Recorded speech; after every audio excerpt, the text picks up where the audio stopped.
meteorologi. Alhamdulillah hari ini kita sudah berkumpul dan saya lihat Prof. Daniel sudah hadir. Selamat siang, Prof.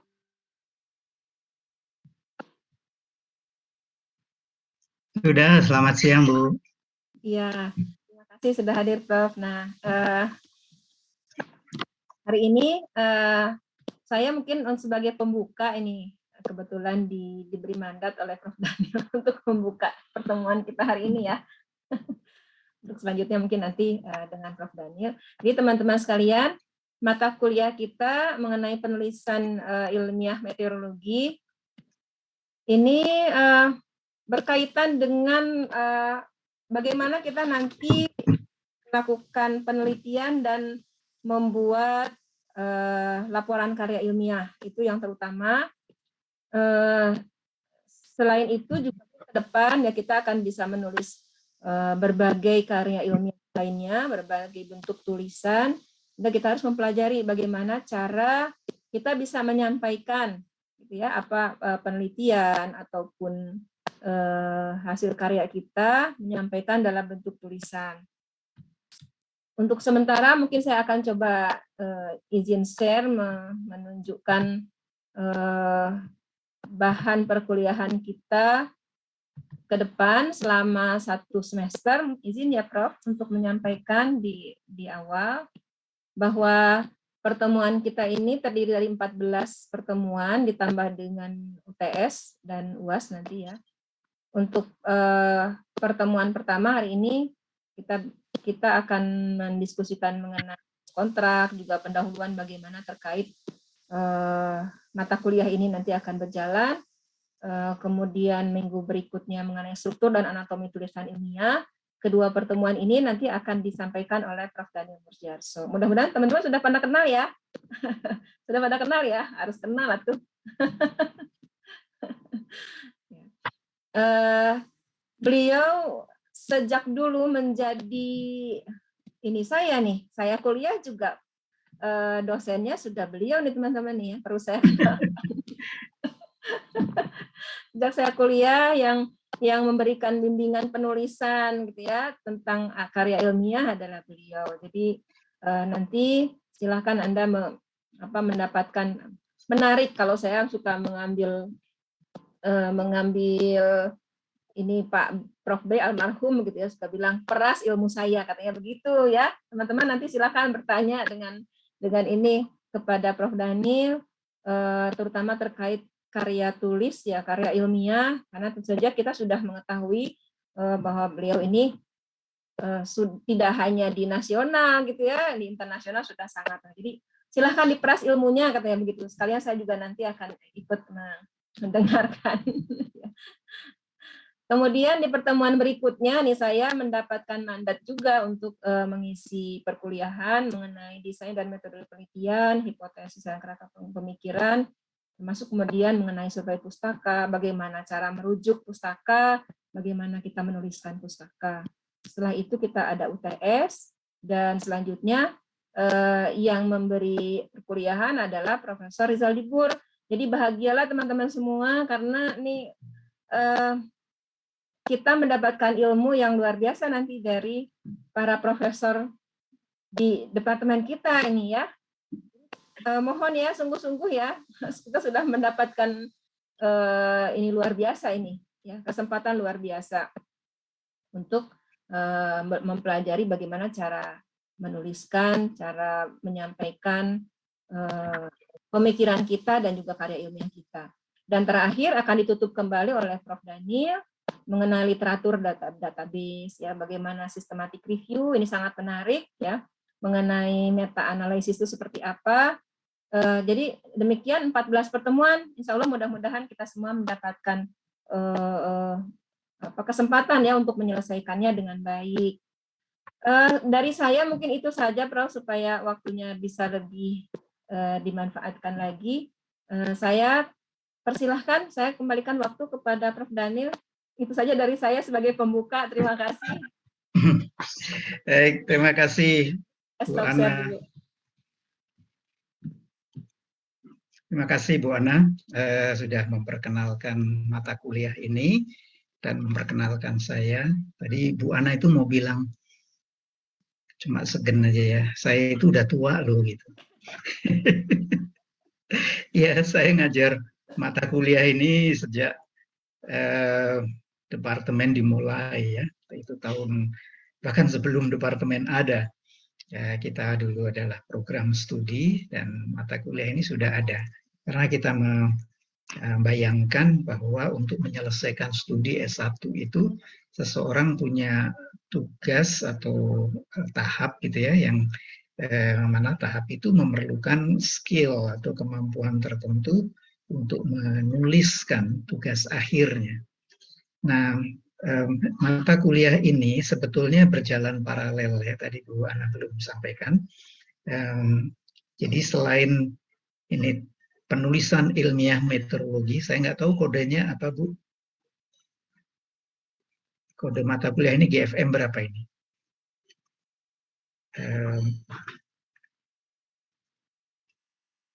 Bu Ana masih ada? Ya, ya Pak. Sebentar saya tadi.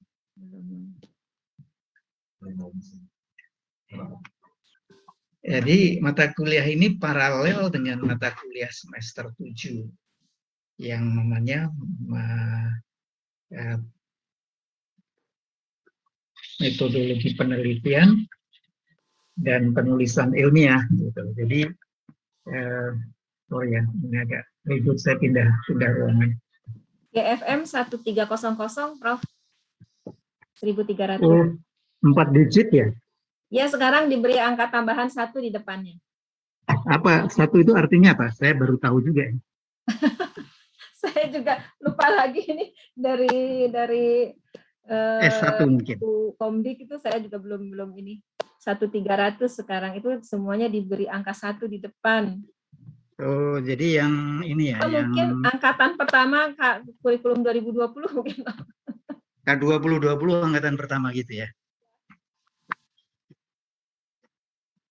Nanti kalau kurikulumnya berubah lagi, ganti lagi. Ya, ini bukan urusan kita. Oke, jadi secara paralel ada mata kuliah lain ya yang sedang berjalan yang mirip dengan ini. Karena itu tadi jadwal yang ditunjukkan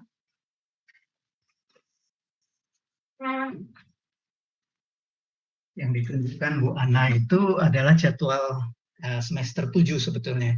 Sehingga tanggalnya tidak sesuai dengan tanggal kita ya. Hari kita adalah hari Rabu. Ya, seperti sekarang karena minggu lalu itu hari kemerdekaan, jadi hari kuliahnya ditiadakan, sehingga hari ini kita coba kalau boleh saya usul mengcover apa yang harusnya saya sampaikan minggu lalu. Ya, jadi ya gitu kira-kira. Saya ingin memulai dengan menunjukkan detail yang tadi disampaikan Bu Ana dari mata kuliah ini dari minggu ke minggu dan kenapa susunannya begitu ya, supaya dari awal saudara sudah mendapat gambaran kenapa urutannya begitu gitu ya. Jadi 1300 ini Bu Ana ya. Ya. Bedanya dengan yang S1 itu ini hanya 2 kreditnya ya. Nah, bukan hanya, maksudnya kreditnya memang 2 karena saudara tidak diminta untuk melakukan praktikum. Jadi 2 itu 2 jam kuliah tanpa praktikum. Ya. Jadi mata kuliahnya namanya PIM, GFM 1300, 2 SKS, 2 jam kuliah tanpa praktikum. Gitu ya. Jadi tadi Bu Ana sudah kasih overview kira-kira apa tujuannya. Kemudian yang penting kita itu bisa menulis dan dari penelitian yang kita rancang itu. Ya, jadi jadwal kita harusnya 18 Agustus. Nah, hari ini 25 Agustus. Itu saya mau gabung saja supaya yang berikutnya tidak keteteran nanti ya. Memang akan ada kuliah pengganti, tetapi saya pikir secara substansi kita sampaikan saja. Jadi minta bantuan saudara nanti kalau ngisi apa itu namanya absen atau apa itu hari ini itu sudah 2 itu ya di cover, dan saya sudah buat di LMS di RAB itu supaya diisi dua-duanya kalau nanti absen ya. Artinya kita sudah selesaikan 2 topik termasuk pendahuluan hari ini. Saya nanti akan isi selanjutnya dengan materi yang harusnya hari ini disampaikan. Saya cover juga yang sedianya disampaikan. Nah, karena dia merupakan alat, ya, teknik menulis ini merupakan alat untuk menyelesaikan tugas akhir, maka alat ini didesain, ya, dirancang untuk menyiapkan saudara dari awal. Ya, jadi yang dimaksud dari awal itu dari sekarang, semester 5, saudara bisa membayangkan penelitian atau tugas akhirnya nanti seperti apa. Ya. Karena itu dalam semester ini saudara diekspos ke soal-soal yang terkait dengan tata cara menulis, kemudian prosedur yang harus dilakukan dan sebagainya, dan sekali lagi skill teknik untuk melakukan itu, termasuk membaca, menulis paragraf, kemudian mencari literatur. Bahkan ya di era digital ini literatur itu sudah tersedia di jari saudara gitu ya, nggak perlu ke perpustakaan ya. Ya mungkin saya terlalu ekstrim, nggak perlu ke perpustakaan, tapi kenyataannya begitu ya.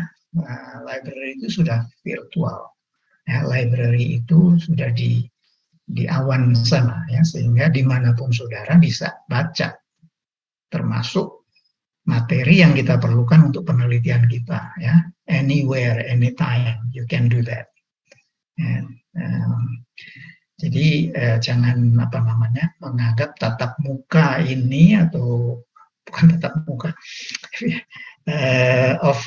online ini membuat kita tahu segalanya, enggak ya. Kita bisa melengkapi dengan hal-hal yang tersedia secara virtual. Oke. Jadi lengkap sampai 14 minggu, termasuk 2 minggu UTS nanti, tahap demi tahap saudara disiapkan untuk melakukan itu. Penilaiannya sama dengan mata kuliah yang lain, hanya bedanya, saya nggak tahu ini Bu Ana, kita kan nggak ada praktikumnya, tapi saya dan Bu Ana dan Pak Rizaldi sudah sepakat saudara nanti dikasih tugas sesekali. Ya, dikasih tugas, dan itu menjadi semacam bobot atau semacam kapasitas atau kemampuan yang bisa kita evaluasi, ya. Dan itu bobotnya 30%. Dengan UTS nanti bulan Oktober dan UAS itu 30 dan 40%, dan penilaian itu diambil dari sana. Lalu nilai huruf mutunya, nilai akhirnya itu range-nya seperti ini untuk di skor dalam bentuk huruf mutu. Ya, ini di buku panduan saudara sudah tahu dan sudah punya, ya. Baik, jadi untuk hari minggu lalu yang ingin saya katakan itu sebetulnya hanya trigger saja untuk pendahuluan ini supaya saudara tidak kaget. Ini apa ya, mata kuliah kok aneh itu namanya, nulis saja kok diajarin gitu ya. Betul ya, ternyata nulis itu tidak mudah ya. Berpikir bisa ya, membayangkan sesuatu bisa cepat, berangan-angan itu beberapa detik saja. Wah, angan-angannya, mimpinya itu bisa panjang lebar itu ya, kita ngelamun sebentar ya. Tapi mengucapkan angan-angan kita dalam bentuk seperti ini, misalnya saya kuliah gitu ya, itu perlu waktu lebih banyak ketimbang berangan-angan, ya, mengemukakan pikiran. Nah, masalahnya sekarang bukan hanya saudara saja, anak-anak saya juga dan generasi sekarang itu, angan-angan itu tidak dituliskan ya, tapi apa istilahnya, diposting dalam kata-kata singkat dan kadang-kadang bersayap dan multi interpretasi. Nah, penulisan ilmiah tidak begitu.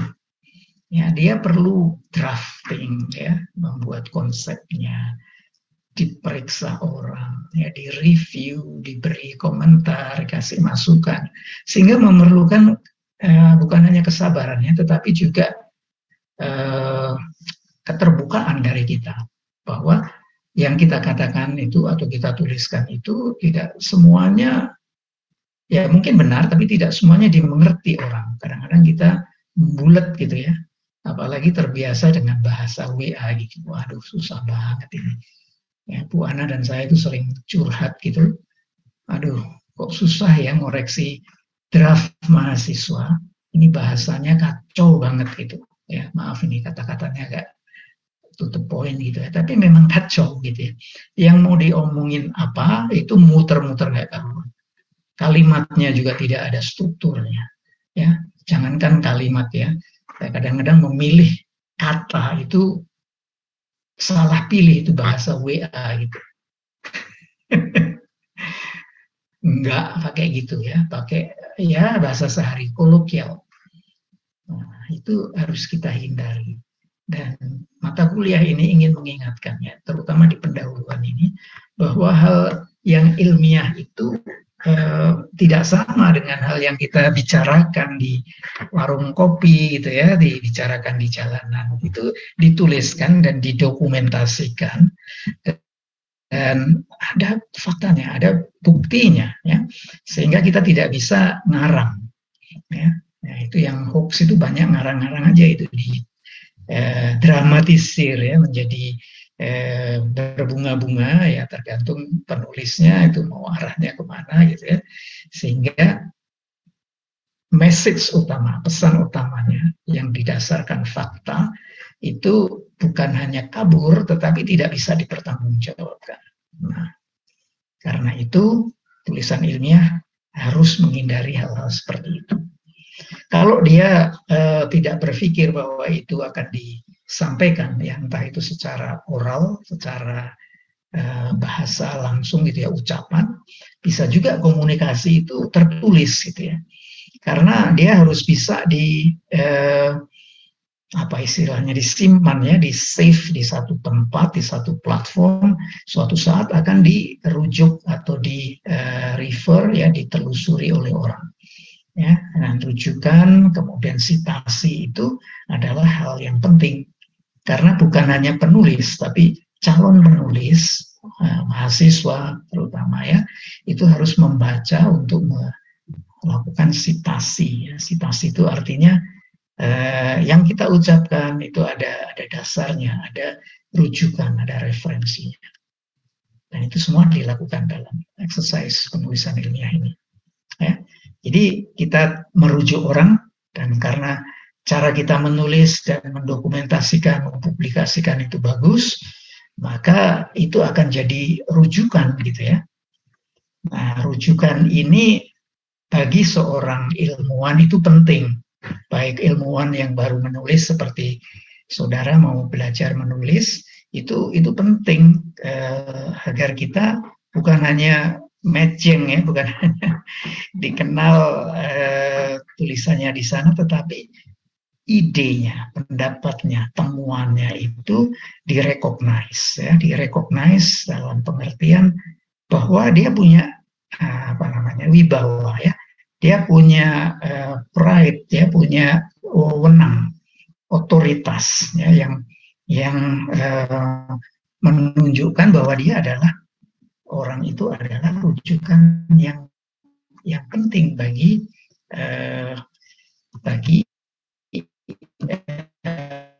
bidang ilmu itu ya, sehingga atau menjual dirinya, tapi publikasi itu sendiri yang bicara ya. Nah, kalau kita sampai pada tahap itu ya, saya ini agak apa namanya, mungkin terlalu jauh, tetapi bagus buat saudara punya mimpi yang jauh ya, supaya kita tahu apa sih maksudnya kita belajar ini gitu ya, supaya kita nggak apa, kehilangan untuk itu tujuannya apa ya. Kalau saudara tidak belajar, kita tidak akan pernah tahu bahwa kita tidak tahu. Ya, kita tidak pernah tahu bahwa kita pernah salah. Kita tidak pernah tahu bahwa orang lain itu bisa menjadi partner, menjadi reviewer, menjadi pengendali, kontrol kita, ya, supaya kita tidak merasa benar sendiri, gitu ya. Nah, ini saya mau kasih contoh ini ya. Ini agak-agak narsis ini. Karena Bu Ana tadi udah cerita, jadi saya teruskan aja ceritanya. Ada satu mahasiswa saya ya, yang akhirnya jadi postdoc, gitu ya. Ini ada di Google Scholar saya. Maaf ya, bukan mau mejeng, tapi orang ini ya namanya Daniel juga ini, mahasiswa saya, kita menulis bareng-bareng nih ya. Ini juga mahasiswa geomet gitu ya. Lalu kita nulis bareng. Saudara, hari ini tahun 2022 literatur ini yang terbit tahun 2011 itu sudah dirujuk hampir 2.500 kali. Kebayang nggak? Itu kan 2011 itu kan 10 tahun yang lalu, kira-kira ya. Kalau 2.470 dibagi 10, berarti tiap tahun itu 250 sitasi. Ya. Kalau setahun 365 hari, berarti hampir tiap 2 hari ini dirujuk orang. Wah, saya sendiri kaget ya ketika ada orang, ini bukan saya yang bikin ini ya, ketika ada orang mengkompilasi ini gitu ya, lalu saya ranking, lalu saya mulai narsis ini. Ya. Oh, banyak juga ya yang udah saya kerjakan gitu ya. Oh, ternyata saya sering juga itu jadi penulis pertama yang sudah dirujuk misalnya ini 527 kali dalam 6 tahun, ini juga tidak sedikit ini. Terbit tahun 2015, saya first author, udah 500 kali. Dan keseluruhan paper saya, ya, yang kita akan pelajari dalam mata kuliah bagaimana menulis paper itu 20.000 kali sitasi. Ya, sekali lagi saya tidak bermaksud nyombong atau narsis, pamer ya, tetapi ingin memberi motivasi, inspirasi kepada saudara kalau kita mulai dari awal, tekun ya, bisa melebihi ini. Saya mulai ini udah tua sebetulnya. Tadi Bu Ana segan aja cerita bahwa saya ini udah tua gitu ya. Saya mulai tahun 2000 ya, tadi yang tertua itu ya di list itu tahun 2000 tahun 2000. Jadi 20 tahun yang lalu. Dan sekarang saya udah 67 tahun. Berarti saya mulainya sudah di atas 40 tahun. Ya, kalau saudara lulus S1 sudah publikasi, berarti saudara memulai umur 20 tahun. Ya, dan itu 20 tahun lebih awal dari saya. Nah, saya tidak berteorinya, saya ngitung benar. Ya. Dan hari ini mahasiswa S1 saya lulusan geomet yang sudah lulus S1 dan sejak dia lulus publikasi, karena saya cerewet begini, itu age index-nya tadi di sebelah kanan itu ada age index ya, saya coba tunjukkan lagi. Age index-nya itu sudah mendekati saya dan umurnya belum 40. Saudara ya, jadi ini age index saya itu 66 ya. Kalau yang 10 tahun terakhir 47. Dia ya S1, lulusan S1 geomet belum 10 tahun yang lalu, sekarang sudah S3 ya. Itu sudah 32-an gitu. Dan umur dia belum 40 acan. Kalau orang Sunda bilangnya. Jadi nggak kebayang dia nanti berapa nilainya ini age index-nya kalau seumur saya. Paham ya? Paham ya? Oke, mudah-mudahan saudara bangun ini siang-siang saya teriak-teriak begini ya. Jadi mari kita mulai, dan tidak ada langkah besar yang tidak dimulai dari langkah pertama. Hari ini ya, saudara punya motivasi yang baik untuk jadi penulis, jadi peneliti. Meskipun tidak semua harus begitu ya, tapi saya hanya ingin mengatakan bahwa semua orang punya peluang, punya potensi melakukan itu. Ya, saya dulu apa sih gitu ya. Sekarang kayak begini bisa ngomong gitu ya karena orang-orang di sekitar saya mendorong, membantu, ya memberi kesempatan, memberi peluang itu bagus sekali, ya karena itu saya ingin melakukan hal yang sama untuk orang lain, termasuk saudara, mahasiswa saya, mahasiswa IPB, ya. Bahkan mahasiswa manapun yang datang ke saya, publikasi dong, itu, ya. Oke, hal yang kedua yang menarik untuk saya ceritakan hari ini adalah tadi soal aturan-aturan itu ya. Kali kalau kita nggak suka itu, ada juga cara lain untuk menulis ya. Tetapi tidak saya ajarkan, tapi perlu saudara ketahui, ini tidak termasuk tulisan ilmiah ya.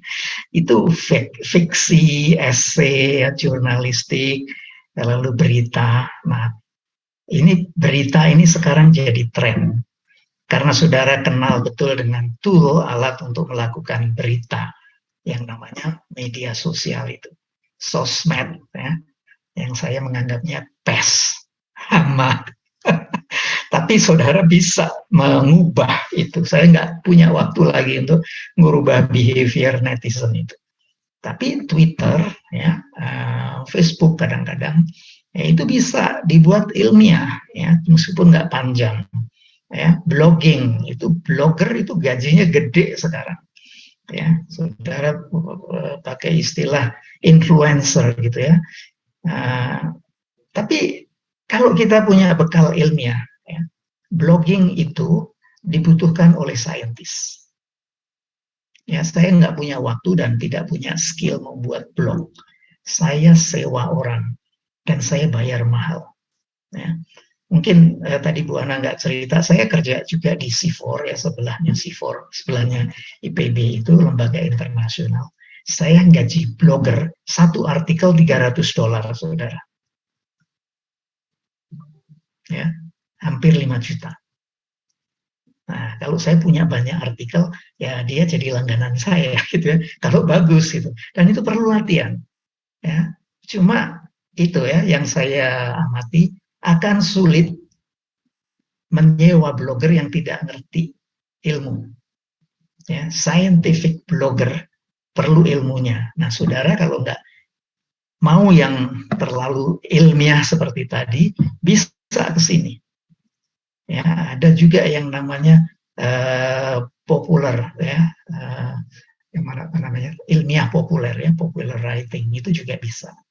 Tapi syaratnya perlu background science.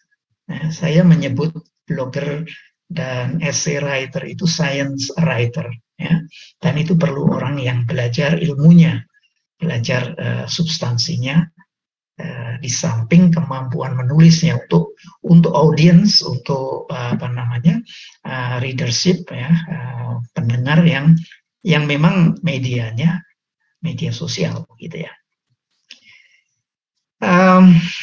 Ada tulisan ilmiah yang kayaknya bagus sekali ya, dan saya sering melihatnya, too good to be true, ditulis oleh orang yang tidak punya pengalaman ilmiah. Ternyata ciplakan ya, plagiat. Itu bukan tulisan ilmiah, itu kopian saja, sampai titik komanya sama.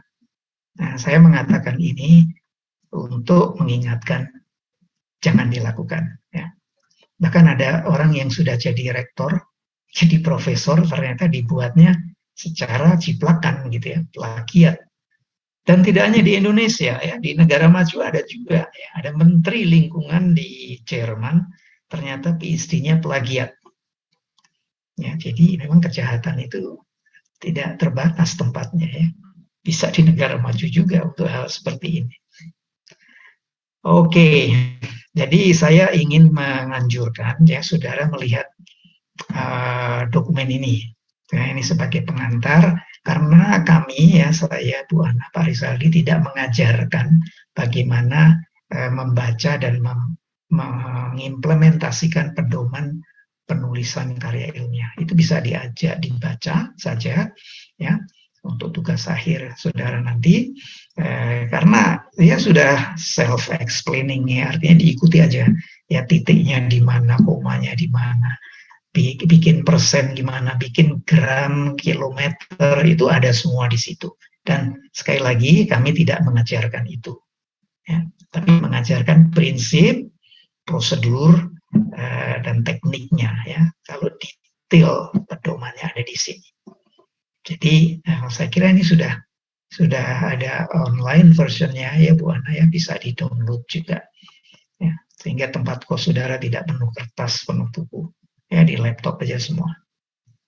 Oke, ada pertanyaan sampai situ?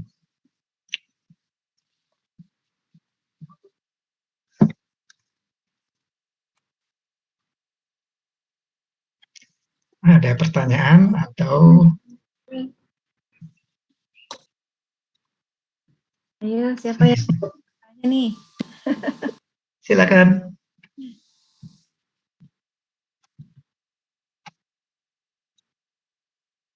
Oh, ini Tasya Ayu. Ya, ayo, silakan Ayu.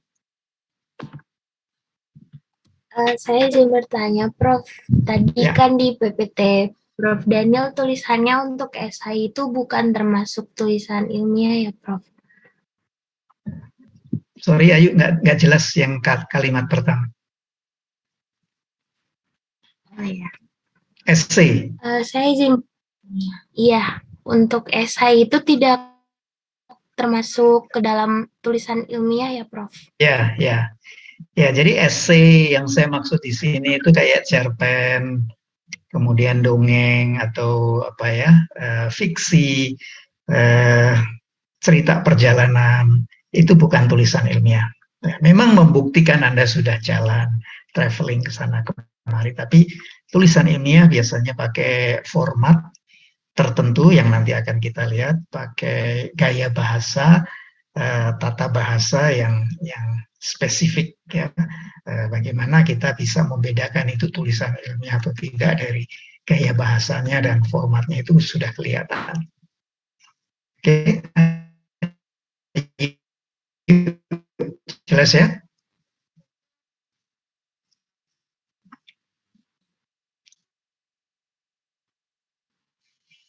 Baik, saya lanjut kreditnya 3, SKS 3. Itu saya tugaskan, ya. Saya tugaskan untuk melihat hal-hal aneh yang seharusnya tidak ada di tulisan ilmiah. Ya, hal-hal umum, ya, hal-hal yang kita anggap remeh, tapi kita melakukan hal yang sama, kesalahan yang sama. Ya. Dan mungkin saudara juga kaget nanti melihat betapa statistik orang membuat kesalahan ini itu tinggi sekali, gitu ya. Itu soal menggunakan awalan dan menggunakan kata keterangan tempat, ya. Ini saya tunjukkan. Saya kasih contoh saja, saya potret dari ruko dekat rumah saya ini. Saudara lihat apa yang aneh di situ?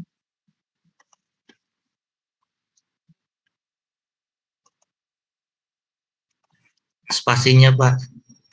Nggak perlu spasi, ya. Iya, Bro. Harusnya nyambung, ya.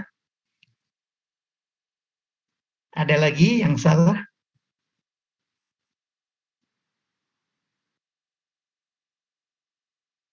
Huruf K-nya kurang ya, Prof? Huruf K-nya kurang 1, ya. Ini dikontrahkan. Kalau toh D-nya disambung masih salah. Ya, kontra apa ini, ya? Kontrak itu kata dasarnya. Kan itu akhirannya, ya. Nah, supaya orangnya nggak malu, saya tutup itu nomor teleponnya. Nah, ini saya tidak asal nutup ini, ya. Saya ingin mengatakan kepada saudara soal etika, ya. Etika itu tidak hanya soal tingkah laku kita, tapi juga etika dalam menulis, ya, memberi kredit atau rekognisi, ya, pengenalan, dan juga kemungkinan kita merugikan orang lain, ya. Jadi saya tidak boleh, ya, memanfaatkan kesalahan orang ini untuk kepentingan saya, dalam hal ini kepentingan ngajar, ya. Dan orang yang nomornya tercantum di situ, nomor HP-nya bisa malu, dipermalukan, ya. Bisa jadi jualannya ini nggak laku gitu ya. Orang nggak tahu tata bahasa misalnya gitu ya. Mahasiswa nggak akan kos di sini misalnya. Ya, saya tutup. Nah, saudara nanti akan ketemu banyak hal-hal yang sifatnya etis di dalam tulisan. Ini contoh praktis saja ya. Kita menghargai, merecognize orang dan tidak merecognize orang itu ada aturannya. Ya. Kalau ini merugikan, saya harus kasih no name ya, dihapus, di-blur dan sebagainya. Ya, ini bagian dari attitude atau perilaku ilmiah. Ya, saudara perhatikan itu. Ini juga ya, sebetulnya yang belakang itu ada orangnya saya gelapkan. Dan saya tidak boleh menggunakan orang itu untuk kesenangan saya bahwa dia bikin kesalahan yang fatal dari segi tata bahasa sehingga mahasiswa saya mentertawakan misalnya. Ya nggak boleh, saya tutup mukanya. Dijual di mana? Ini salah juga ya, saudara udah tahu salahnya.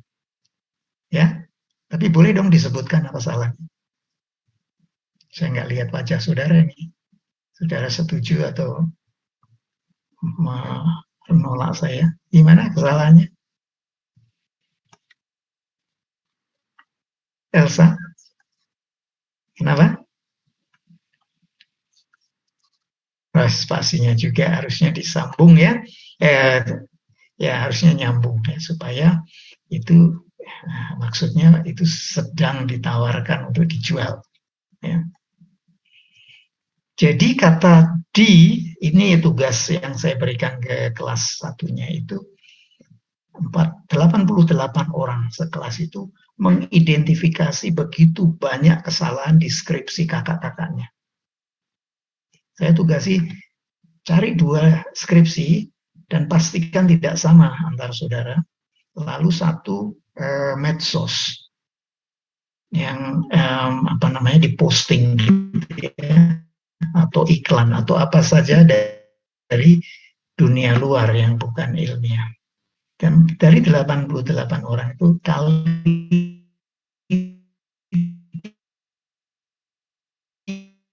3 ya, sehari mengidentifikasi ada di kampus, ada di mahasiswa geomet, ya, ada di antara kita, mungkin juga di antara dosen gitu ya.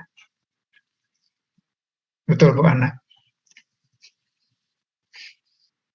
Ya, Prof. Betul, Prof. Tadi suaranya agak putus ya? Ya itu saya ada gangguan karena saya pindah agak jauh dari modem saya. Saya coba kembali ke tempatnya. Sorry ya, karena di rumah saya ada tukang yang sedang gurinda-gurinda gitu, sehingga ada keributan. Tapi kayaknya udah selesai nih, saya turun lagi. Tapi sambil saya turun, tolong kalau ada pertanyaan disampaikan sekarang. Sambil saya jalan ke bawah.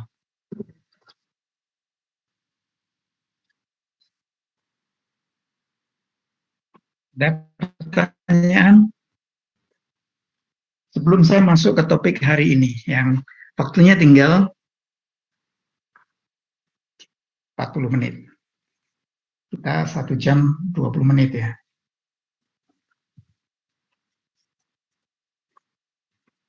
Jadi ini topik minggu lalu yang harusnya saya sampaikan atau kita dengar atau cermati sama-sama minggu lalu, tapi karena 17 Agustus saya ambil 20 menit pertama untuk menjelaskan itu.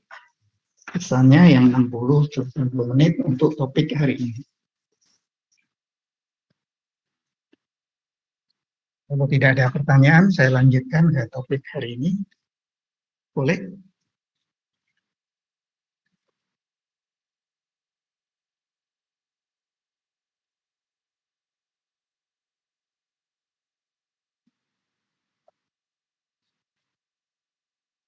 Masih motong lagi, Pak? Ya.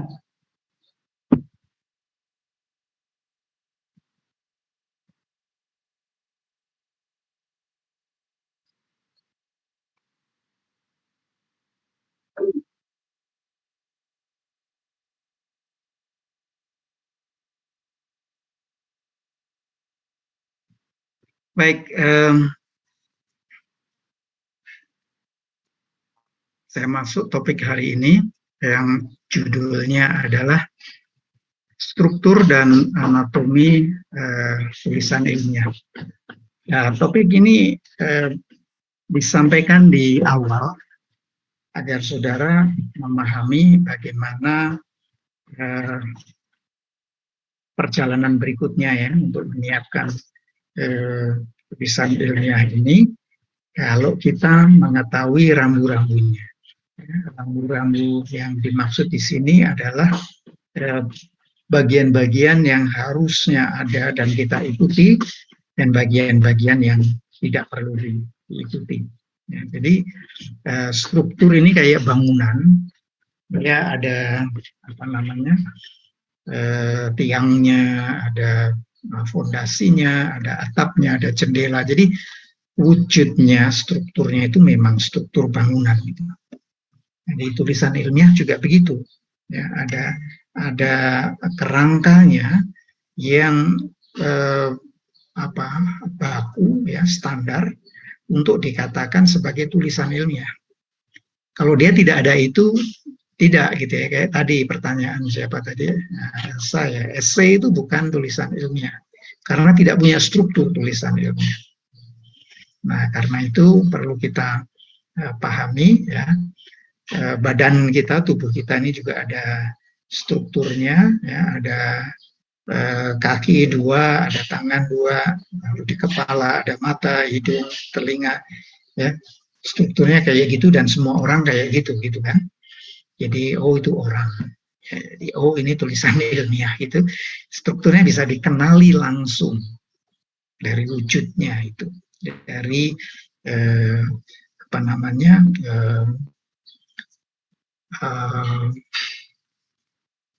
ya struktur dan juga penampakannya ya itu tulisan itu kelihatan sudah. Nah, anatomi nanti saudara akan melihat bagaimana bagian yang satu menentukan yang lain meskipun satu sama lain itu namanya beda. Tapi itu menentukan ya, kayak saya punya tangan, ini kendalinya itu ada di kepala ya, ada di otak. Saya harus ngambil masker misalnya, ya, karena depan saya ini ada orang batuk-batuk ini, ya. Lalu otak saya memerintahkan tangan saya untuk bergerak ngambil masker. Nah, jadi anatominya itu memungkinkan hal itu berjalan. Tulisan ilmiah juga begitu ya. Nanti ada bagian tertentu yang dikendalikan oleh bagian lain. Misalnya ini ya, saudara membuat pendahuluan, itu ada tujuannya. Nah, untuk mencapai tujuan itu saudara harus menggunakan metodologi tertentu ya di dalam desain penelitiannya itu. Untuk mendapatkan data, untuk bisa dianalisa dan mengambil kesimpulan. Nah, kalau kesimpulannya nggak sama dengan tujuan yang tadi dari awal, ada yang salah itu ya. Jadi anatominya nggak terkait satu dengan yang lain, tidak mengontrol. Gitu. Ya. Nah, tulisan ilmiah punya struktur dan punya anatomi. Jadi yang disebut struktur dalam tulisan ilmiah ini saya ceritakan cepat saja ya, karena di situ ada bagian yang sebetulnya bukan bagian utama dari tulisan itu, tapi harus ada. Nanti di buku panduan itu, saudara akan lihat bagaimana tubuh tulisan ilmiah yang terdiri dari pendahuluan, tinjauan pustaka, kemudian tadi metode dan sebagainya sampai saran itu yang tercetak tebal ini adalah struktur utama. Yang lain-lain ya ini pelengkap ya, bukan merupakan struktur tapi membantu ya untuk memahami isinya itu ya, diorganisir dalam daftar isi, lalu disingkat dalam abstrak dan sebagainya. Tetapi tubuh yang membentuk struktur itu yang utama, yang tebal ini. Ya. Saya tidak cerita panjang mengenai itu. Nah, ini menarik ya, judul tulisan. Saudara nanti akan mulai mungkin berpikir ya di semester 5 ini, kira-kira saya mau meneliti apa ya? Mungkin judulnya belum, tapi tentang apa, temanya apa, ya, bidang apa, entah itu udara, entah itu air, entah itu suhu udara, itu hewan ternak dan sebagainya. Itu mulai pikir-pikir ya, jangan terlalu terlambat. Tanya sana, dengerin itu, wah saya tertarik, wah ini cocok dengan bidang saya. Mulai berpikir ya. Dan judul biasanya menjadi pandu ya, menjadi penuntun. Kalau kita sudah pilih misalnya soal climate change misalnya, ya, sekali lagi ini narsis ini, saudara sudah mulai berpikir baca-bacanya apa ya kalau saya tertarik itu, ya. Nonton TV-nya program apa ya gitu ya, lalu jurnalnya apa, itu tuh sudah canggih itu kalau sudah mulai mikir jurnal ya. Tapi paling tidak lihat skripsi kakaknya dulu. Kira-kira kalau climate change itu aspeknya apa saja, itu sudah mulai dipikirkan ya. Judul oke, agak-agak ngambang sekarang nggak apa-apa. Tapi suatu saat nanti harus dirumuskan ya, diformulasikan judulnya itu menarik paling tidak ya. Menarik dalam arti yaitu up to date ya, nggak klise, nggak kuno. Ya, singkat-singkat saja, jangan kayak tema 17 Agustus gitu ya, dengan semangat 45 mari kita sukseskan pembangunan RT kita, wah panjang banget itu. Ya, jadi singkat tapi jelas ya, spesifik. Nah, itu ciri khas orang yang berpikir secara sistematis dan saintifik ya, tidak bertele-tele. Tapi juga jangan klise gitu ya, jangan melantur kemudian berulang-ulang itu lagi gitu ya. lu lagi ya, cari yang fresh, yang segar gitu ya. Hindari kata-kata studi pengaruh ya, itu nggak bagus itu ya, karena udah terlalu banyak ya. Tapi juga jangan bombastis, jangan membual gitu ya. Global warming will fry the earth. Waduh, galak amat sih. Ya. Itu boleh untuk wartawan tadi ya, untuk tulisan berita atau blog atau apa ya. Tapi tulisan ilmiah tidak tendensius. Dia faktual sehingga judul pun tidak apa istilahnya, bias dan tendensius itu ya, bahkan kadang-kadang judging ya, menghakimi orang atau pihak lain. Itu tidak demikian tulisan ilmiah. Ya, statement yang jelas, singkat, sesuai dengan findingnya, sesuai dengan hasilnya.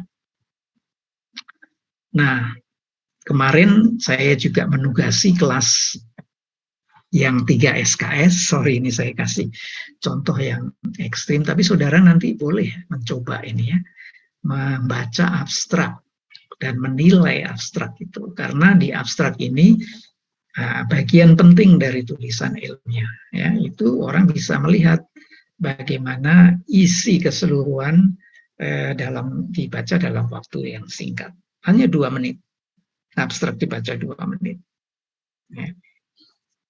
Sekarang banyak jurnal ilmiah, bahkan koleksi jurnal dan publikasi ilmiah itu diabstraksi dan ada publikasi mengenai abstrak. You only need 2 minutes to read, to understand. Ya, jadi menarik kan? Bayangkan kalau saya ke kampus Darmaga, ya 40 menit itu untung saya ya, bisa sejam sekarang ke kampus itu katanya. Saya udah lama nggak ke kampus. Bisa sejam. Nah kalau dalam 2 menit saya bisa baca 1 abstrak, sejam berapa abstrak saya baca? Ya. Jadi you should not waste your time ya. 2 menit 1 abstrak kita baca. Karena itu menulis abstrak juga jangan panjang. Yang penting-penting saja di sana. Dan biasanya menulis abstrak itu sulit ya, karena itu harus dibuat yang terakhir. Setelah semua tulisan selesai baru dibikin abstraknya. Nah, nyaman kita. Ya. Nah, kita mengecilkan diri kita, bukan menyederhanakan, tetapi membuat dia simple dan mudah dimengerti orang. Kerjaan saya 3-4 tahun di IPB yang dituliskan dalam 3 bulan itu ada di tangan kita, ada di ujung jari jempol atau telunjuk kita ya, dibaca orang 2 menit, ngerti dia. Ya, jadi itu tujuan dari abstrak ini. Dan dalam artikel ilmiah karena dibatasi ya, karena itu kita harus milih kata, milih frasa, milih angka, itu hanya 300 kata. Ya. Ini teks yang saya susun ini udah hampir 80 kata ya, 300 ya kira-kira 3 kali ini gitu ya. Jadi di abstrak itu orang melihat semua isi tulisan ya, termasuk metodenya bagaimana, lalu hasilnya seperti apa. Dan jangan mengulang kesimpulan ya, karena kalau mengulang kesimpulan bukan abstrak ya, kesimpulan itu namanya ya. Karena di abstrak kita juga mengkonfrontasikan beberapa hal ya, sehingga kita milih judul itu dan sebagainya. Tapi penting untuk mengungkapkan hasilnya di situ. Di abstrak ilmiah itu yang dipublikasikan di jurnal-jurnal yang penting itu biasanya malah agak direct, agak langsung statementnya. Kalau itu penulisnya beberapa orangnya, we found, ya, langsung mengatakan itu finding bahwa gini, besarnya sekian. Itu dinyatakan di abstrak. Karena apa? Ada kemungkinan orang hanya membaca abstrak, dan ada kemungkinan dari abstrak itu tulisan saudara disitasi. Ya, karena tidak ada di tempat lain. Ya, dan unik. Jadi memanfaatkan abstrak ini untuk menceritakan hasil. Tonjolkan temuan saudara, kenapa dia beda dengan yang lain. Di sini tempatnya. Ya. Nah, di sana juga ada keywords, ya, kata kunci yang harus dicantumkan, dan itu juga harus dipilih yang betul-betul membawa dampak ya, dan eye catching, ya, menarik perhatian orang, ya, itu eye catching. Oke. Ada pertanyaan sebelum saya bicarakan tulisan. Saya hanya mulai dari bagian judul dan abstraknya.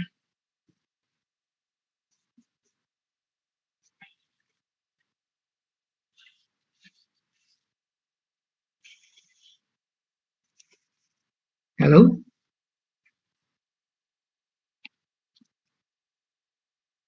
Ini kayaknya kita perlu foto bareng ini biar kelihatan wajahnya. Ya, Bu Ana ya.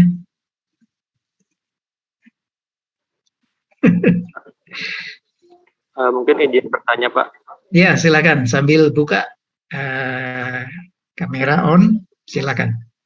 Ini Pak, terkait jumlah kata di judul untuk khusus di tulisan ilmiah itu berapa kata ya Pak? Untuk skripsi atau untuk artikel? Untuk dua-duanya Pak. Wah, kamu mau nulis artikel segera nih kayaknya. Di jurnal ya biasanya ada semacam petunjuk atau instruksi untuk calon penulis ya, instruction for authors ya, itu ada tahapan-tahapannya, termasuk syarat atau aturan mengenai jumlah kata untuk judul, dan itu tiap jurnal berbeda ya, jadi kita bisa menyesuaikan. Kalau kepanjangan pasti akan ditegur atau mungkin malah ditolak gitu ya. Tapi kalau kependekan ya jangan sampai maksudnya menulis itu tidak tersampaikan gitu ya. Jadi baca aturannya itu penting. Kalau di skripsi mungkin nanti ada kaitannya dengan selera dosen saudara. Ya, kalau tadi saya katakan selera jurnal, ini dosen saudara pengen panjang lebar bisa saja. Ya, kalau saya cenderung 2 baris 2 baris dari halaman A4 itu berapa kata? Paling banyak 25. Kalau udah 3 baris, lalu ada studi kasus, ada macam-macam titik 2, panjang gitu. Dan saya tidak anjurkan karena judul itu tadi saya katakan ya eye catching. Harus menarik perhatian orang. Bagaimana mau tertarik kalau dia itu kayak kesimpulan gitu judulnya. Statement panjang kayak tema 17-an misalnya. Klise. 2 baris cukup. Kalau dicetak agak gede-gede misalnya font ukurannya 20 itu 25, 30 itu udah kebanyakan. 25 kata. Ya, tapi ini tidak mengikat ya, yang saya katakan itu hanya sekali lagi selera barangkali, tapi penting untuk memperhatikan audiens membaca kita ya. Ada lagi? Snap sudah 1 halaman, ada 85 orang dan ada 4 halaman. Snap kedua udah. Siapa komtinya? Komti kita siapa? Fauziah. Fauziah kelas lain, sorry. Saya belum pernah ketemu saudara ya, ini baru semester 5, betul. Tapi kalian udah di Bogor semua ini. Saya belum berani ke kampus. Kemarin 17-an Bu Ana saya, waduh ngeri ya. Bukan ngeri apa namanya, shock gitu. Nggak pernah lihat orang banyak gitu. Tiba-tiba begitu kaget. 2 tahun ya Prof, tidak berkumpul-kumpul. Betul, ya. Saya sudah memulai Prof kemarin. Di kelas. Ya, di kelas. Saya pengen juga tuh, tapi saya belum berani.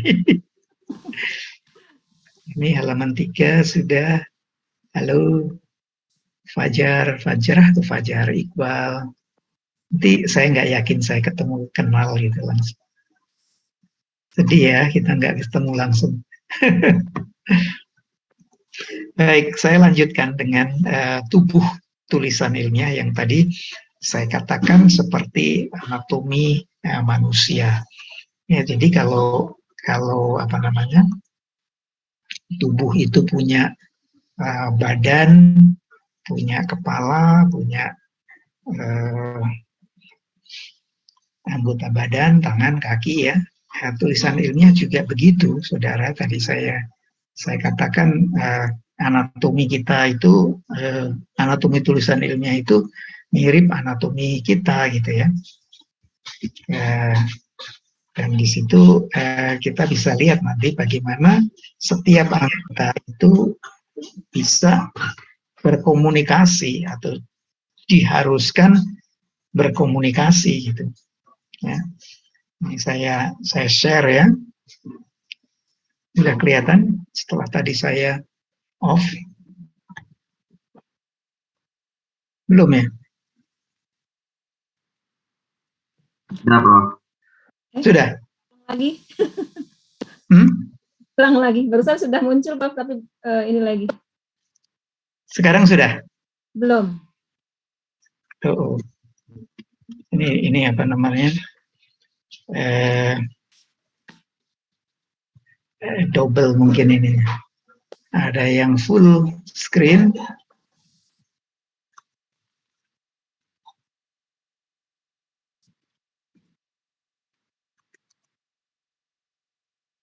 Ya, sudah. Udah?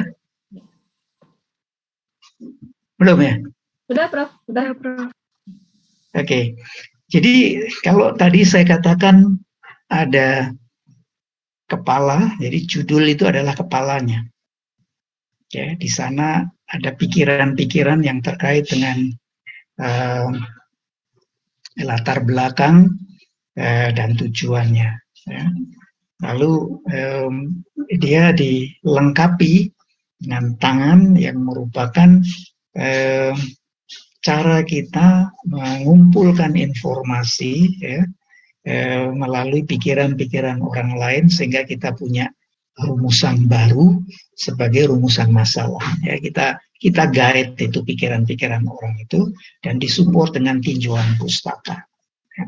Jadi 2 tangan ini membantu kepala kita menyusun sebuah rencana awal ya yang dilatar belakangi dengan kasus, dilatar belakangi dengan pengalaman orang lain ya, sehingga kita bisa menyusun tujuan kita sendiri. Ya, jadi di situ kelihatan menyatunya ya antar anatomi, antar anggota tubuh ini di dalam anatomi itu. Jadi tidak mungkin saudara membuat tinjauan pustaka itu asal-asalan. Tidak mungkin saudara mengutip cut and paste gitu ya, tanpa pikiran ya, tanpa niat, tanpa dicerna ya. Ya, dan dari situ saudara bisa pilih gitu ya, mana yang sitasi yang relevan, mana yang tidak gitu ya. Nah, kalau nggak jelas atau terlalu kuno, terlalu absurd gitu ya nggak usah dipakai gitu ya. Jadi tinjauan pustaka memerlukan waktu saudara untuk menyusunnya supaya nyambung dengan pikiran saudara maunya apa gitu ya. Nah ini maaf saya ceritakan ya, banyak teman kita itu membuat tinjauan pustaka itu asal-asalan supaya ada bab 3-nya yang namanya tinjauan pustaka. Bab 2 gitu ya. Karena bab 1 pendahuluan isinya itu perumusan latar belakang, perumusan masalah dan sebagainya. Bab 2 tinjauan pustaka itu asal-asalan. Bahkan saya nggak terlalu yakin mereka pernah lihat literatur yang ditinjau itu. Ini cerita kuno nih ya. Zaman dulu saya kan nggak punya komputer gitu ya. Ya semua orang nggak punya lah. Perpustakaan itu satu-satunya sumber. Kemudian ada teman saya yang menyitir buku yang agak aneh bagi dosennya. Lalu dalam ujian, dulu namanya itu ujian komprehensif, itu ditanya, saudara pernah baca ini? Ini daftar pustaka ini, tinjauan pustaka ini. Sudah Pak. Sampulnya warnanya apa? Sampai segitunya. Ya. Karena dosennya jengkel. Karena dia nggak yakin buku itu ada gitu, di perpustakaan. Jadi dari mana? Nah, waktu itu kan nggak mungkin orang bilang saya di internet. Nah, artinya yang ingin saya katakan, tinjauan pustaka itu penting sekali dan saudara hayati, lihat sumber aslinya, sehingga saudara bisa menangkap kenapa dia sampai pada kata-kata yang saudara sitir itu, yang saudara sitasi itu. Ya, kalau itu ada di abstrak, ada angkanya, oke ya, tetapi biasanya tinjauan pustaka pun tidak di cut and paste. Dia diolah dengan kata-kata sendiri sambil mensitir orang itu. Jadi tidak sekonyong-konyong cut and paste, tambal sulam gitu. Tapi dirangkai, ya diproses lagi membentuk sebuah alur pikir yang kuat. Nah, saya katakan ini sekarang ya karena ada kemungkinan Bu Ana atau saya nanti itu jadi pembimbing saudara. Saya nggak ingat lagi siapa ini, Fajral atau Elsa atau siapa yang pernah ikut kelas saya pasti. Tapi kalau saya ngawur saja, kamu dulu ingat nggak waktu kuliah saya ngomongin ini, kamu lakukan sekarang yang tidak benar. Itu saya naturally ya akan begitu gitu kan, dulu udah dibilangin gitu. Kok diulang gitu. Nah, sekarang nggak tahu ini 86 orang ini online betul-betul gitu ya, lihat wajah saya, ekspresi muka saya atau tidak, saya nggak tahu juga. Tapi jujur ya saudara, kalau betul-betul mengikuti kuliah ini, nggak perlu catatan, nggak apa-apa ya, saya dongeng aja gitu. Saudara take note itu bullet point saja. Yang penting saudara lakukan. Karena yang kita katakan ini, ya Bu Ana, Pak Rizaldi, itu dari pengalaman. Jadi tidak membual kita ya, dari pengalaman sekian kali ngajar, sekian tahun gitu ya. Jadi tolong diperhatikan. Nah, metode dan hasil ini bagian yang terkait dengan judulnya, karena dengan metode itu kita sudah memastikan bahwa judul yang kita harapkan itu bisa dipecahkan. Permasalahannya, perumusan tadi bisa dipecahkan dengan metode itu. Dan metode itu tentu sudah baku ya, kita juga menggunakan literatur, metode orang, metode yang sudah teruji dan dipublikasikan. Nah, hasil ini pure hasil saudara. Kalau saudara mau merujuk di sana di pembahasan, kadang-kadang hasil dipisahkan dengan pembahasan, tetapi kalau kita lihat di buku panduan IPB itu dijadikan satu. Ya, saya lebih senang dijadikan satu karena kita bisa langsung connect gitu ya, dan langsung memperkaya hasil itu, merujuk lagi ke literatur yang ada, itu lebih baik ketimbang dipisahkan. Nah, kakinya mana ini? Kakinya ini untuk melangkah ke depan ya. Sarannya ke depannya bagaimana gitu ya.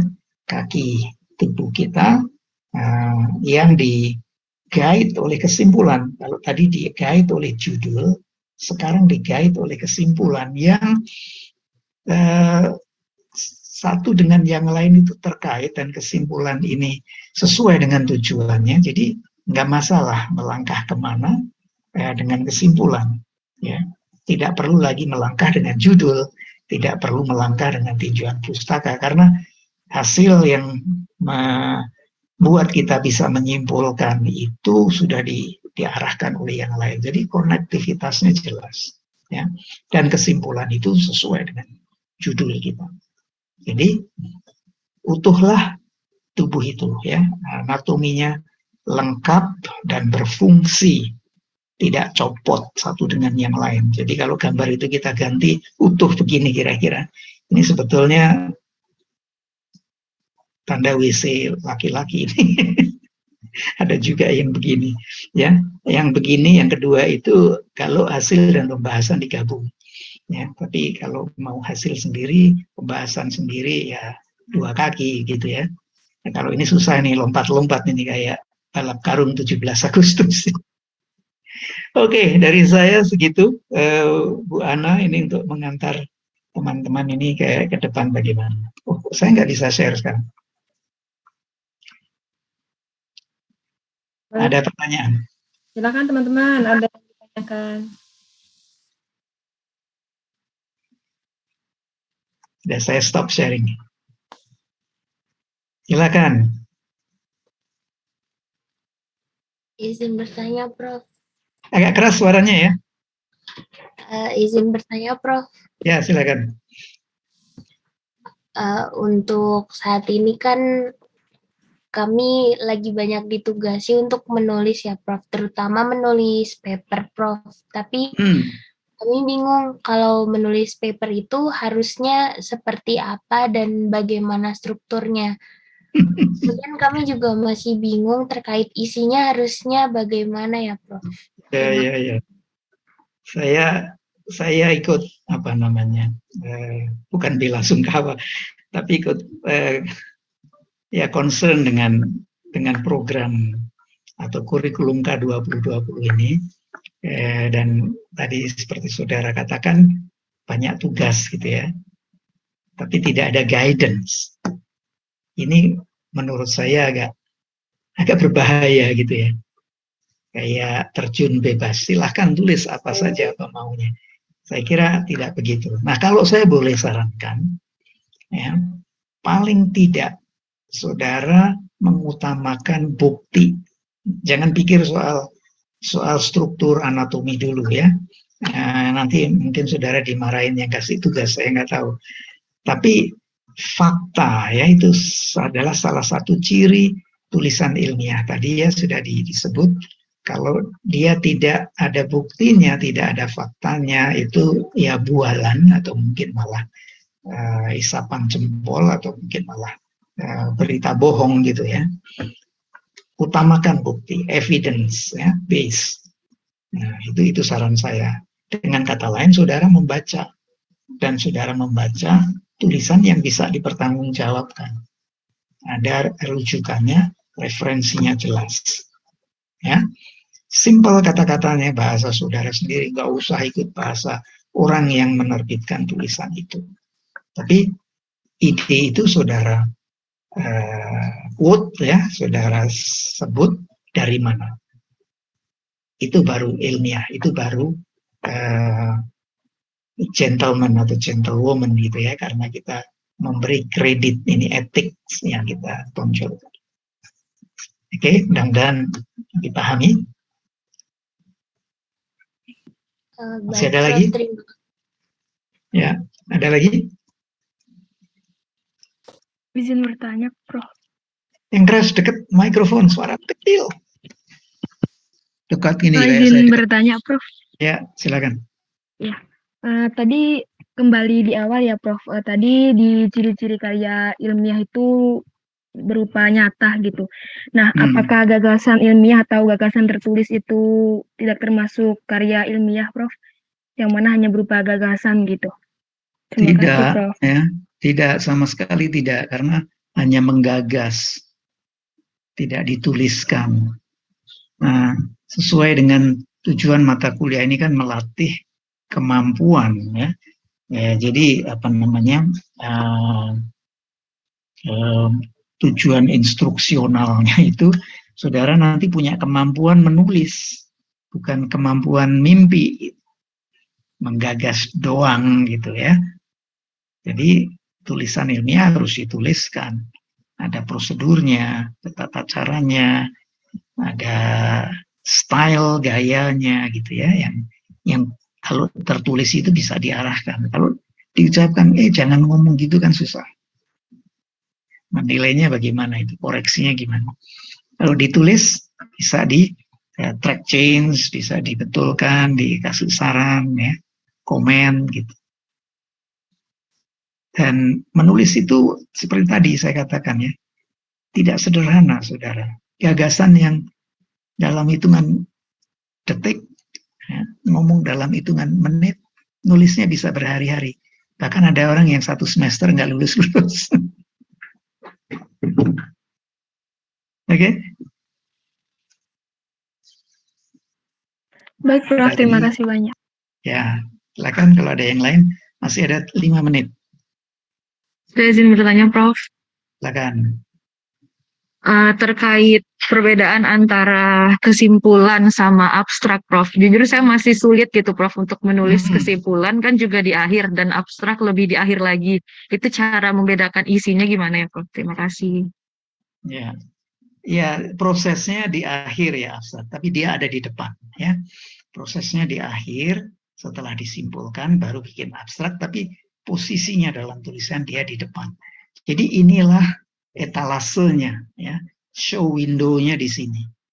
Jadi sebelum orang membaca keseluruhan tulisan saudara, ada di abstrak yang sekian kata dibatasi itu. Jadi saudara bisa membayangkan kalau orang ingin tertarik membaca keseluruhan, berarti abstrak saudara harus jauh lebih menarik dari tulisan keseluruhan, gitu ya. Tapi tidak keluar dari konteksnya, ya, tidak membual, tidak mengada-ada, tidak didramatisir, ya. Sehingga yang perlu disampaikan di abstrak itu bagaimana, kenapa kita, ya kalau kita, saya biasanya pakai metode 4W 1H, ya, what, why, whom, ya, kemudian who, how, ya. Jadi apa yang kita mau sampaikan itu, ya. Bagaimana mendapatkan angka-angkanya, ya, kepada siapa kita mau komunikasikan dan apa yang kita komunikasikan itu ada di abstrak semua dan dilengkapi oleh apa yang tertulis atau diilhami oleh apa yang tertulis di tubuh tulisan. Ya, jadi kalau kita mau bicara why, kenapa kita melakukan itu, di perumusan masalah tadi sudah ada. Jadi nggak mengulang, tetapi meringkas bahwa karena penebangan hutan, maka akan banyak misalnya biomas yang didekomposisi sehingga menyebabkan emisi gas rumah kaca gitu ya. Itu why-nya di situ. Nah, untuk melihat itu saya ingin melakukan studi di Kalimantan Tengah misalnya dengan metode begini. Setelah melakukan hal itu sekian tahun, dari sekarang sampai tahun tertentu, mulai tahun ini sampai tahun itu, saya mendapati ya angka begini. Dengan angka ini saya sarankan supaya begini. Itu dalam hitungan menit selesai orang membaca. 2 minutes. Kalau baca detailnya nanti gitu kan. Dan abstrak itu harus benar-benar atraktif. Saya tidak pakai kata menarik, tapi atraktif. Karena belum apa-apa kita udah kesedot ke situ ya. Magnetik gitu. Jelas ya? Jelas, Prof. Terima kasih. Oke. Kalau kesimpulan itu kesimpulan hasilnya ya. Jadi sudah dapatkan hasil, saudara simpulkan. Dan kesimpulan itu menjadi bagian abstrak nanti. Satu lagi terakhir. Permisi Prof, bertanya. Kalau mengenai hasil dan pembahasan itu, apabila dalam suatu penulisan dipisah, hasil dan pembahasannya itu, cara membedakannya itu bagaimana ya Prof? Lebih spesifiknya. Mungkin seperti itu. Saya nggak menangkap pertanyaanmu, tetapi mungkin maksudnya apa bedanya dipisah dengan digabung gitu ya? Ya, bukan Prof. Kalau dipisah, hasil pembahasannya itu, perbedaan isinya itu bagaimana? Ya, suaramu putus-putus, bukan karena pertanyaanmu nggak jelas. Oke, ini kira-kira ya. Kalau dipisah hasil semua itu kayak tentara baris berbaris gitu ya. Maju jalan ya maju gitu, belok kanan hormat gitu, nggak boleh yang lain, nggak salah. Sampai tujuannya dan dapat tepuk tangan. Tapi kita kehilangan kesempatan untuk bercerita kenapa saya maju jalan, kenapa saya belok kanan, dan kenapa saya hormat. Kalau dicampur, maju jalan, ya saya maju. Oh, ketika saya maju, saya ketemu ini dan orang lain bertemu yang lain, maka yang saya temukan ini nggak jauh bedanya dengan yang lain. Oh, saya menemukan yang agak unik ya, tidak ditemukan orang lain. Jadi ini angka yang saya kira yang pertama didapati di dalam penelitian serupa. Gitu. Jadi langsung dibahas. Paham ya?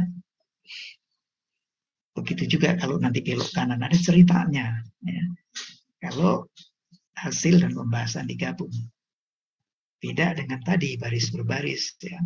Maju, belok, hormat, ya udah. Terus nanti upacara selesai, bubar jalan, baru saya membahas. Udah kelewat gitu. Audiensnya udah pergi, penontonnya udah nggak ada. Karena itu preferensi saya. Saya lebih suka digabung. Ya, jadi kaya ceritanya itu. Dan dengan cerita yang kaya itu kesimpulannya jadi lebih solid. Kan berikutnya kesimpulan kan. Kalau saudara disuruh menyimpulkan itu kesimpulan hasil atau kesimpulan pembahasan? Ganti tanya saya. Kesimpulan hasil dan pembahasan, Pak. Ya udah gabung aja. Ya, gitu kira-kira. Masih ada yang lain? Baik, kalau tidak, kita sudah jam 1.20. Saya menepati kontrak kita. Ya, ini 2.20. 2 jam itu 2 kali 55 menit. Selesai ya Bu Ana ya. Jadi saya sudah mengisi 2 sesi. Dan minggu depan Hari Rabu jam 1 Bu Ana yang ngisi. Mudah-mudahan saya bisa ikut. Ya, saya bukan basa-basi ini. Saya ingin mengikuti kelas baru ini karena belum pernah saya ngajar 2 jam tanpa praktik. Tapi jam ini saya ada di Jerman itu jam 7 pagi. Mungkin lebih baik lebih pagi kalau saya bisa ikut lebih baik ya. Jam beda 6 jam, jam 1 di jam 7. Oke lah, saya sambil sarapan nanti dengerin Bu Ana cerita topik yang kedua tentang hipotesa dan sebagainya ya. Selamat memasuki semester baru. Hati-hati, tetap jaga pakai protokol kesehatan. Nah, susah ya kalau banyak teman. Selamat siang, terima kasih Bu Ana. Jadi Terima Anda. kasih Prof. Rupanya kita ini diskusinya jarak jauh nih teman-teman dengan Prof. Daniel ya. Nanti. Ya, kita punya WA group, silahkan manfaatkan itu ya. Anytime you can ask me. Baik, saya leave ya. Terima kasih. Terima kasih banyak Prof. Terima kasih, Prof. Banyak. Terima kasih, Prof. Izin pamit. Bye. Mudah-mudahan Dadah. sehat semua, insya Allah minggu depan. Nanti saya coba kabari apakah kita akan daring atau luring ya. Gitu. Oh iya, kalau daring, kalau luring saya nggak bisa ikut ya. Sorry, saya hari Ada Minggu ya Prof kecil. ya untuk luring ya. Oke, makasih. Terima kasih Prof. Terima kasih juga teman-teman hadir. Saya juga akan tutup pertemuan kita hari ini. Semoga sehat selalu. Assalamualaikum warahmatullahi wabarakatuh. Terima kasih, Ibu. Terima kasih, Ibu. Terima kasih, Bu. Terima kasih, Prof. Terima kasih, Bu. Nah.